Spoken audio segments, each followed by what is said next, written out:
For nearly 200 years, the Greek phalanx was considered unbeatable, an enormous wall of shields and spears stretched across the battlefield. Enemies feared it. Kings respected it. This formation helped Alexander the Great conquer much of the known world. Thousands of soldiers stood shoulder to shoulder, each carrying a spear so long that several rows could strike an enemy at once. From the front, attacking it seemed impossible. Army after army was crushed by this deadly machine. As long as the ground was flat and the formation stayed together, the phalanx was devastating. Because of its success, Greek kingdoms became convinced that no better system existed. But while Greece relied on a tactic created generations earlier, a new power was rising in the west, Rome. The Romans studied their enemies carefully, and they noticed something most people missed. The phalanx looked invincible, but only when everything went perfectly. One mistake, one disruption, one gap, and the entire formation could become vulnerable. The Greeks didn't know it yet, but their greatest strength was about to become their greatest weakness, and Rome was preparing to exploit it. What fatal flaw was hidden behind the wall of spears? The Greeks trusted one massive formation, the Romans trusted adaptability. Instead of fighting as a single giant block, Roman armies were divided into smaller units called legions. Each unit could move independently, advance, retreat, turn, or attack from different directions. This gave Roman commanders something the Greeks lacked: flexibility. At first, the difference wasn't obvious. When the two armies collided head-on, the long Greek spears often had the advantage. Roman soldiers struggled to get close enough to fight. Everything seemed to prove that the phalanx was still superior, but battles rarely stayed perfect for long. Fields were uneven, soldiers became tired, lines drifted apart, and when that happened, Roman legions could react instantly.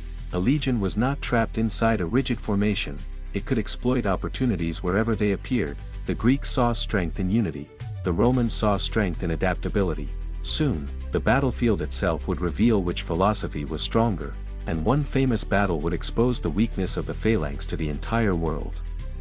The question was, would the Greeks realize the danger before it was too late? The decisive moment came in 197 BC, a battle known as Cynocephaly. The terrain was rough and uneven, exactly the kind of battlefield the phalanx hated.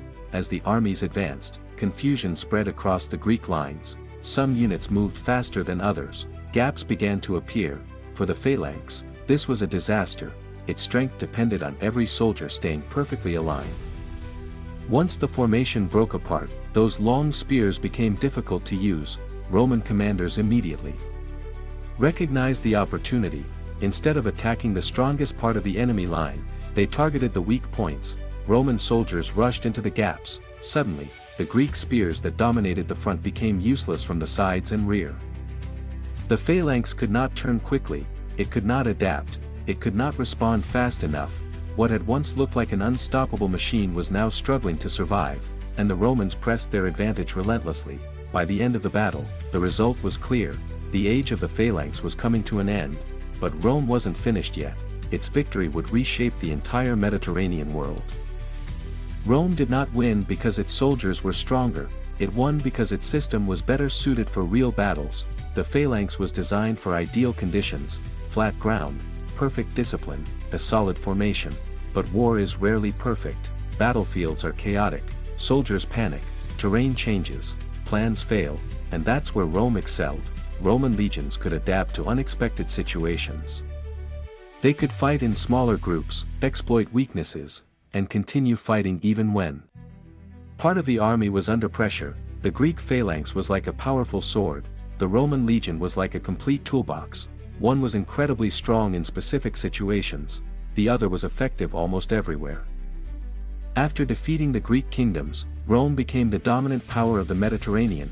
The military system that had conquered the world under Alexander was replaced by a new one, a lesson still studied today, because history proved something important. In war, raw power is impressive, but adaptability wins empires, and that is how Rome defeated the legendary Greek phalanx.